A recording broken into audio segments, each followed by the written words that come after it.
Hello दोस्तों, मेरा नाम है मनीष कुमार और आप देख रहे हैं पहाड़ी इंजीनियर। तो दोस्तों, आज मैं आपके लिए टॉपिक लेके आया हूँ डायल टेस्ट इंडिकेटर, जिसे लीवर डायल इंडिकेटर भी कहते हैं और कुछ लोग पप्पी डायल इंडिकेटर भी कहते हैं। तो दोस्तों, आज हम इसके बारे में डिस्कस करेंगे, ये होता है क्या है, कैसे काम करता है और इसके इंटरनल पार्ट कैसे वर्क करते हैं और उसके थ्रू हम कैसे जो हमारा पॉइंटर जो मूव करता है, और साथ में हम सीखेंगे इसके थ्रू मेजरमेंट कैसे लेते हैं। अलग अलग सिचुएशन क्रिएट करेंगे और हम उससे मेजरमेंट डायल को रीड करेंगे कि कितना मेजरमेंट आ रहा है।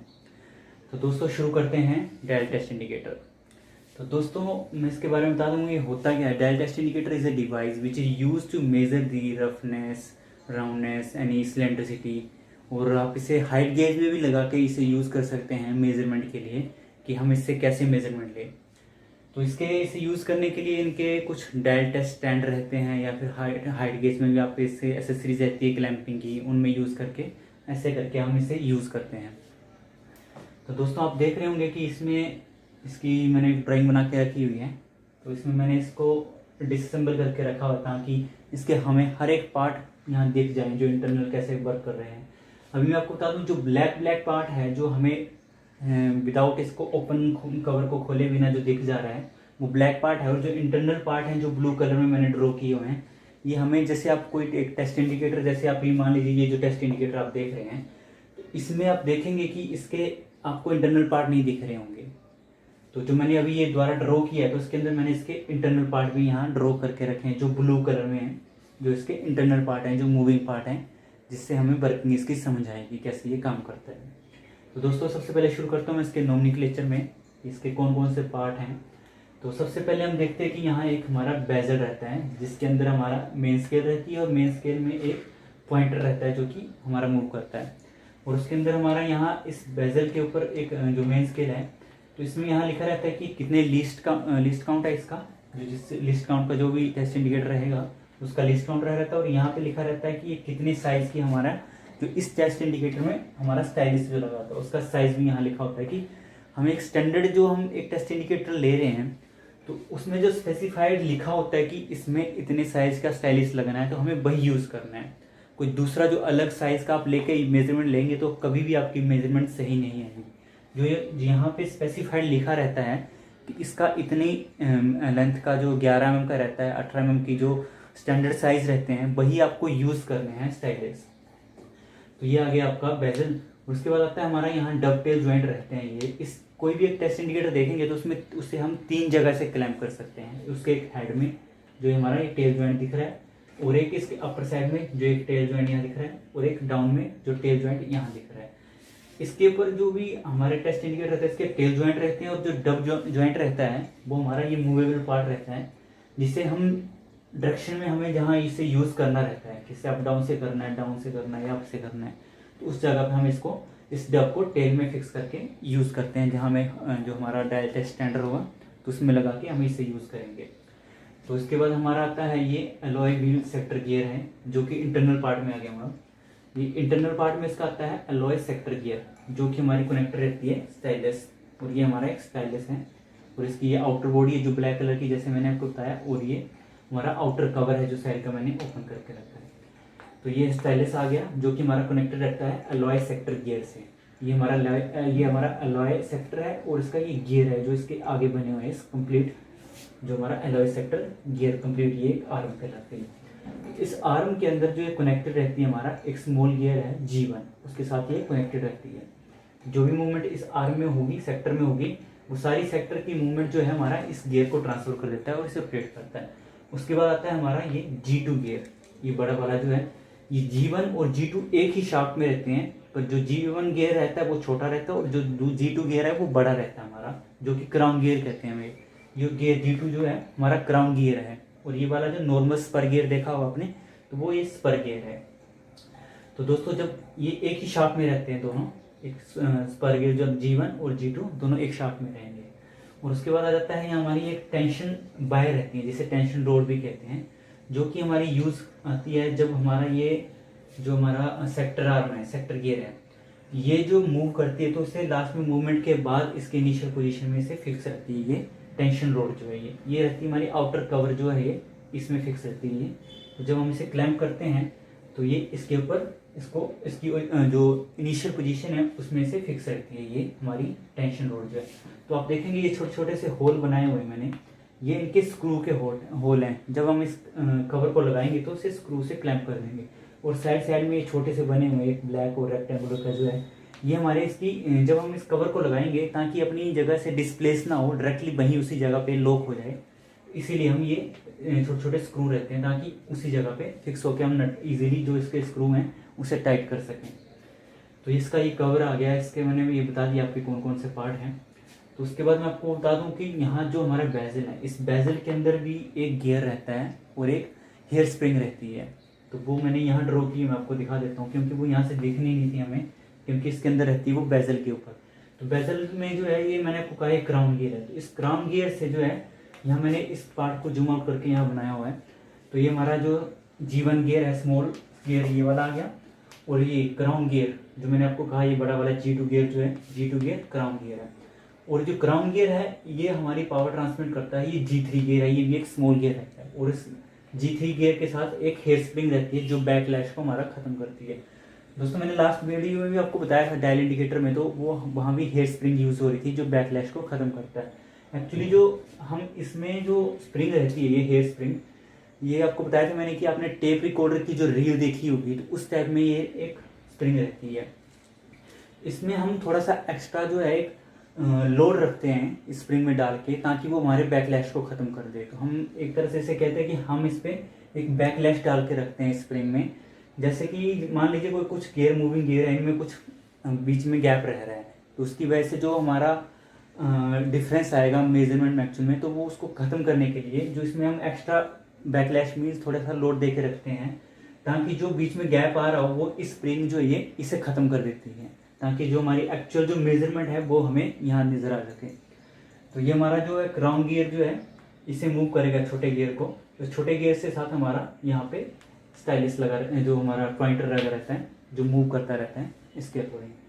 तो दोस्तों इसका ये मैंने आपको नोमेनक्लेचर बता दिया है कि इसके कौन कौन से पार्ट हैं, इंटरनल पार्ट, एक्सटर्नल पार्ट, उनका क्या क्या काम है मैंने आपको बता दिया। अब मैं इसकी वर्किंग बताता हूँ कि ये कैसे हमारा काम करता है और इसके जो हमारा इनसे नॉर्मली हमारे स्टाइलिस को मूव करने से कैसे ये हमारा रोटेट करता है और कैसे मैग्नीफाई करके हमें ये वैल्यू देता है। तो दोस्तों मैंने आपको बताया कि ये जो टेस्ट इंडिकेटर हैं अलग अलग टाइप में आते हैं, अलग अलग रेंज के होते हैं, अलग अलग रेजोल्यूशन के होते हैं। तो ये जनरली जो ज़्यादातर रहते हैं वो 3 रेजोल्यूशन में रहते हैं, जो कि आपकी है, पहला रहता है ये आपका 1 माइक्रोन में, जिसे हम mm में लिखें तो 0.001 mm बनता है। और दूसरा रहता है 2 माइक्रोन, 2 माइक्रोन मीन्स इसे mm में लिखें तो 0.002 mm। और तीसरा रहता है 10 माइक्रोन की रेजोल्यूशन में। तो 10 माइक्रोन हो गया हमारा, 10 माइक्रोन, तो इसे हम mm में लिखें तो 0.01 mm ये बनता है। तो जनरली हमारे जो 3 टाइप में रहते हैं। तो अभी जो मैंने यहाँ ड्रॉ किया हुआ ये आप जो देख रहे हैं, ये इसकी जो रेजोल्यूशन है 10 माइक्रोन की है। तो अगर 10 माइक्रोन है तो इसकी रेंज जो है हमारी 0.8 बन रही है। वो कैसे बन रही है मैंने आपको लास्ट वीडियो में बताया था कि लीस्ट काउंट होता क्या है, डायल इंडिकेटर के केस में बताया था। तो लीस्ट काउंट होता है कि least measurement measure by any instrument. तो जो लीस्ट मेजरमेंट छोटी से छोटी मेजरमेंट ये कितना मेजर कर रहा है वो हमारा कितना है, वो 10 माइक्रोन मूव कर रहा है। तो 10 माइक्रोन मीन्स इसमें हमारा टोटल ये 80 डिवीजन है। तो एक डिवीजन हमारा 10 माइक्रोन का है, ये हमारा एक डिवीजन जो है 10 माइक्रोन का है। तो हमारा टोटल 80 डिवीजन है, तो 80 से मल्टीप्लाई करेंगे तो ये 800 माइक्रोन हमारा बनेगा टोटल। तो मीन्स हमारा ये 0.8 mm का टोटल इसकी रेंज है, ये इतना हमारा मेजर कर सकता है। तो एक जो टेस्ट इंडिकेटर हमने यहाँ ड्रॉ किया है। तो दोस्तों इस तरह से हम इसे जो लिस्ट काउंट है वो निकलेगा। वैसे जनरली लिखा रहता है इसमें, आप कोई भी टेस्ट इंडिकेटर देखेंगे उसमें उनकी रेंज नहीं लिखी रहती है, सिर्फ उनका लिस्ट काउंट लिखा रहता है। तो लिस्ट काउंट से हम पता लगा सकते हैं, क्योंकि एक डिवीजन जितना रहेगा तो टोटल कितना वो उसमें डिवीजन है उससे मल्टीप्लाई कर देंगे तो उतनी उसकी रेंज आ जाएगी। तो दोस्तों इससे मेजरमेंट कैसे लेंगे वो भी बताऊंगा मैं आपको। तो अभी इसकी मैं आपकी वर्किंग समझा देता हूँ कि कैसे ये हमारा काम करता है। ये हमारे नॉर्मली हमारा स्टाइलिस को मूव करने से कैसे हमें ये रीडिंग बताता है वो सारा मैं आपको बताता हूँ। तो दोस्तों आप ये देख रहे हैं कि यहाँ पे कुछ गियर्स लगे हुए हैं। ये मैंने आपको बताया कि एलॉय सेक्टर गियर है, फिर डबटेल जॉइंट जो है इसको फिक्स करते हैं। तो अभी मैं केस लेता हूँ, ये हमारा स्टाइलस है। तो आपने देखा ही होगा ये हमारा स्टाइलस है, ये पूरे आप एलॉय सेक्टर गियर है, तो इसको मैं पूरा एलॉय सेक्टर गियर मान रहा हूँ, और यहाँ पे एक स्टाइलस है ये। तो जब हम इसमें फोर्स लगाएंगे नीचे से, मान लीजिए कोई हम किसी चीज़ की रफनेस चेक कर रहे हैं, तो ये हमारा उस सरफेस पे कॉन्टैक्ट आ गया है। तो अब यहाँ पे कोई इरेगुलरिटी आ रही है, तो इसको लिफ्ट कर रही है। तो जब इसको लिफ्ट करेगी तो उस टाइम क्या होगा, ये आर्म है, तो यहाँ स्टाइलस है, जब इसको लिफ्ट करेगी तो ये नीचे जा रहा है। तो नीचे जाने की वजह से क्या होगा, इसके यहाँ पे ये टीथ बने हुए हैं एलॉय सेक्टर गियर में। यहाँ टीथ बने हुए हैं, टीथ जो हमारे मैश हैं इस स्मॉल गियर G1 के साथ। जब इसके साथ मैश है तो ये जब नीचे जाएगा तो इसके ऊपर जितने भी हमारे सेक्टर जो गियर है, इस पर जितने भी टीथ होंगे वो नीचे जाएंगे, तो वो पावर ट्रांसमिट करेंगे इसको, जो G1 गियर है। जब ये यहाँ से हमारा इतना मूवमेंट करेगा, तो हम जब ये नीचे को मूव करेगा, जब जो हमारा जो कोई भी एबनॉर्मलिटी आएगी, इरेगुलरिटी आएगी, तो उसकी वजह से नीचे होगा। ये नीचे होने की वजह से जितने टीथ जब ये मूव करेगा नीचे को, तो ये यहाँ से लेकर जब इतना मूव करेगा तो इस जो गियर है स्मॉल गियर की एक रेवोल्यूशन कंप्लीट हो जाएगी। अगर ये पूरा मूव करता है यहाँ से यहाँ तक, अगर जितने इसकी रेंज के अकॉर्डिंग अगर कोई ज़्यादा जर्क आता है या फिर कोई ज़्यादा कोई डेविएशन आती है, अगर पूरा ये मूव करेगा तो ये पूरी एक रेवोल्यूशन कंप्लीट होगी। जब ये पूरा रेवोल्यूशन एक कंप्लीट करेगा स्मॉल गियर, मैंने कहा आपको कि ये वाला जो स्मॉल गियर है और क्राउन गियर है एक ही शाफ्ट में है, सेम एक सिंगल शाफ्ट में। तो जब ये मूव करेगा तो साथ में हमारा क्राउन गियर जो वो हाफ मूवमेंट लेता है। जब हमारा स्मॉल गियर फुल मूवमेंट लेगा, जो क्राउन गियर है G2, जो मैं इसको जूम आउट करके यहाँ बना रहा हूँ, तो आप यहाँ से देखिए, यहाँ आप इजीली समझ जाएंगे। तो मैंने कहा जैसे कि ये जो हमारा छोटा गियर है, जो हमारा सेक्टर एलॉय जो सेक्टर गियर है, इससे मूव हुआ। जब ये मूव करेगा तो उसकी वजह से हमारा क्राउन गियर जो हाफ मूव करता है, ये इसकी फुल रेवोल्यूशन छोटे गियर की और इसकी हाफ रेवोल्यूशन कंप्लीट होगी। तो जब ये मूव करना शुरू करेंगे तो इस क्राउन गियर के साथ हमारा एक G3 गियर लगा रहता है, जो कि हमारा जो पावर को क्राउन गियर से इस G3 में ट्रांसफर करेगा। और इस G3 गियर के साथ एक स्टाइलस पॉइंटर लगा रहता है, जो कि हमें डेविएशन बता देता है। यहाँ पे जो हमारा जो वेरिएशन जो आ रही है, जो इसकी मूवमेंट की वजह से जो वेरिएशन आएगी, इस गियर का रोटेट होगा, वो उसे मैग्नीफाई कर दे रहा है इस बड़े गियर के थ्रू। तो इसमें सिर्फ हाफ रेवोल्यूशन मूव होगी, और इसकी जो हाफ रेवोल्यूशन है वो उससे रोटेट करेगा इस G3 गियर को, और G3 से हमें पॉइंटर मूव करता हुआ दिख जाएगा कि कितना डेविएशन हुआ है। और इस गियर G3 के साथ यहाँ हेयर स्प्रिंग लगी रहती है, जो मैंने आपको कहा है, जो बैकलैश जो भी हमारा रह रहा होगा इन मूविंग पार्ट में, जो गियर जो मैश कर रहे हैं, तो उसे खत्म कर देता है ये हमारा hair spring. Hair spring actually इसमें हम फोर्स डाल के रखते हैं, जैसे मैंने आपको बताया। कुछ एक्स्ट्रा हम इसे जो इसे लोड कंडीशन में रखते हैं, कुछ बैकलैश दे के रखते हैं, एक तरह से हम इसे लोड कंडीशन में डाल के, ताकि जो भी बीच में जो आ रहा हो, बैकलैश आ रहा हो, तो उसे हम खत्म कर सके। इससे जो बैकलैश है जो हम इसमें सेट करते हैं, वो हम सेट करते हैं, जो इसमें आप देखेंगे कई डायल टेस्ट इंडिकेटर होते हैं, मूव करते हैं तो वापस आती बार वो कहीं फंसने लगते हैं और फिर एकदम से मूव करते हैं, तो वो होते हैं बैकलैश की वजह से। तो हम उसके अकॉर्डिंग इसे बैकलैश को सेट करते हैं कि कितना हमें बैकलैश देना है इसमें, वो इसमें उतना हम इस हेयर स्प्रिंग को लोड कंडीशन में छोड़ते हैं, और उस जगह में फिक्स करके इसकी सेटिंग को पूरा असेंबल कर देते हैं, ताकि जो बैकलैश हो वो हमारा खत्म हो जाए। तो दोस्तों इस तरह से ये हमारा काम करता है। तो एक बार फिर से समझा देता हूँ। जो हमारा स्टाइलिस है, जब इस पर मान लीजिए कोई नीचे से फोर्स लग रही है ऊपर से, तो उसकी वजह से जो हमारा स्टाइलिस है मूव करेगा।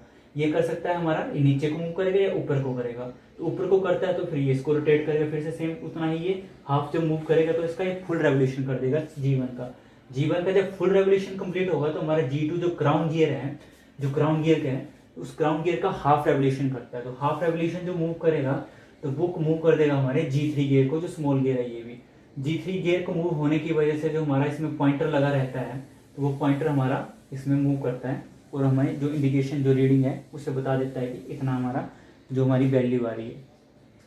तो अभी देखेंगे ये जो हमारा पावर ट्रांसमिट कर रहा है, तो यहाँ पे ये हमारी राउंड घूम रहा है सामने से आप देखेंगे तो, लेकिन ये पावर जो कर रहा है वो परपेंडिकुलर ट्रांसफर कर रहा है। यहाँ पे जो रोटेशन हमें मिल रही है ऊपर, वो इसके परपेंडिकुलर है। तो इस तरह से हमें काम करता है, इसलिए हमें यहाँ पे क्राउन गियर लगाना पड़ता है, क्योंकि इसकी जो हमें रोटेशन जो मिल रही है ऊपर है वो हमें परपेंडिकुलर में मिल रही है, क्योंकि ये हम इसकी लीनियर में तो पावर जा नहीं रही है। जो ऊपर से हमारा स्टाइलिस मूव कर रहा है इसके बिल्कुल ही परपेंडिकुलर है, इसलिए हम यहाँ पे क्राउन गियर लगा होता है। तो इस तरह से ये हमारा काम करता है, इस तरह से हमें इसकी मेजरमेंट मिलती है। अभी मैंने आपको बताया कि ये इस पूरे आर्म को जब ये ऊपर से फोर्स लगेगी तो ये हमारा ऊपर से फोर्स लगने पे ये नीचे जाएगा, ये वाला मूव करेगा। जब नीचे से फोर्स लगेगी तो हमारा ये वाला मूव करता है, इस पे कॉन्टैक्ट में आता है।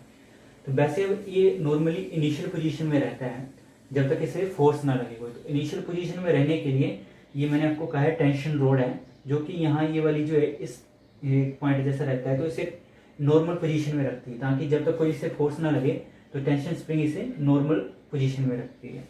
जैसे हम यूज़ के अकॉर्डिंग ऊपर से फोर्स लगे नीचे से लगे तो उसके अकॉर्डिंग ये हमारा मूव करना शुरू कर देता है। और यहाँ एक रबर पैड रहता है, क्योंकि इसकी जो रेंज है उसके अकॉर्डिंग इतना ही मूव करेगा, ये यहाँ से यहाँ तक ही मूव करेगा। अगर इससे ज़्यादा मूव करेगा तो ये डैमेज होने के चांस रहेंगे, इसलिए यहाँ एक रबर पैड रहता है, ये रबर कुशन इसलिए जब इसमें फोर्स लगेगी एक्स्ट्रा, अगर दबता भी है तो ये हमारा रबर कुशन जो है इसे डैमेज होने से बचा सके।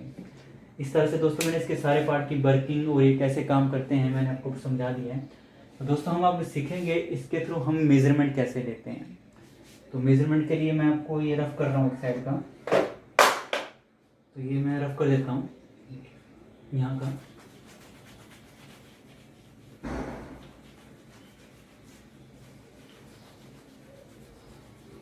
तो हम यहाँ पे देखेंगे कि अलग अलग सिचुएशन क्रिएट करेंगे इसमें, कि ये अगर हमारा जो पॉइंटर है वो यहाँ आया तो कितनी रीडिंग आएगी, तो ये पॉइंटर जो यहाँ आता है तो कितनी रीडिंग आती है।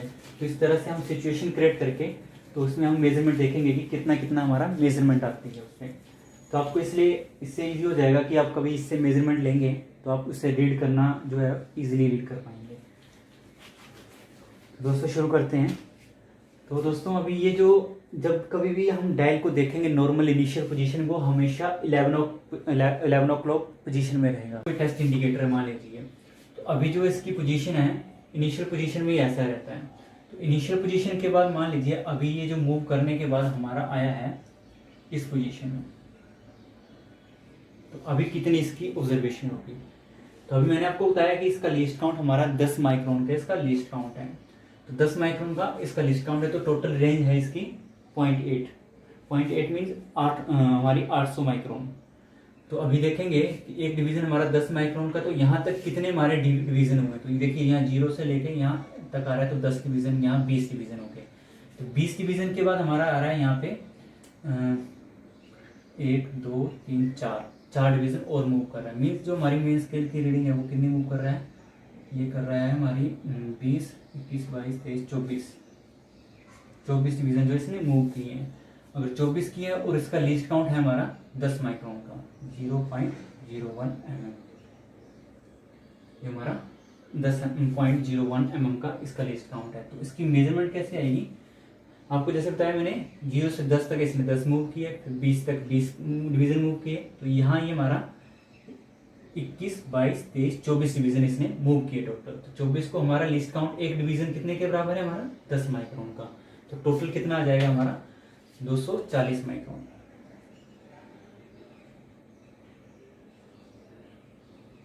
ये हमारा 0.0240 mm।